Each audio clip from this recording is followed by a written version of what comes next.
നമുക്ക് ബീഫ് എന്തായാലും എങ്ങനെ ആക്കണേന്ന് നോക്കിയാലോ. ആദ്യം നമുക്കതിൻ്റെ കൂട്ട് സെറ്റ് ചെയ്യാവേ.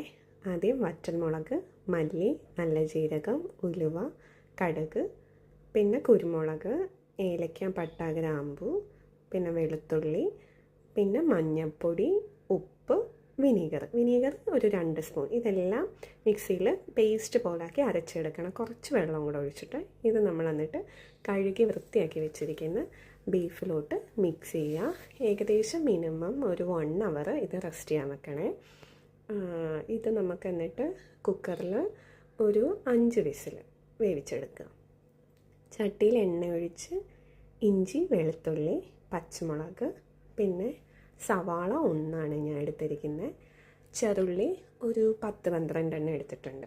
എല്ലാം കൂടി നന്നായിട്ട് സോട്ട് ചെയ്യുക ഒരു 2 മിനിറ്റോളം. അത് കഴിയുമ്പോഴത്തേക്കും ഇതിലോട്ട് നമ്മൾ നേരത്തെ വേവിച്ച് വെച്ചിരിക്കുന്ന ബീഫ് ആഡ് ചെയ്യുക. ഇത് ഏകദേശം ഒരു വെന്ത് വരാനൊന്ന് കുക്കായി കിട്ടാൻ നമുക്കൊരു 2-3 മിനിറ്റ് എടുക്കും. അപ്പോഴത്തേക്കും ഇത് റെഡി ആയിട്ടുണ്ടായിരിക്കും. നല്ല ടേസ്റ്റി ആയിട്ടുള്ള ബീഫ് എന്തായാലും റെഡിയാണ്. എല്ലാവരും ട്രൈ ആക്കി നോക്കണേ.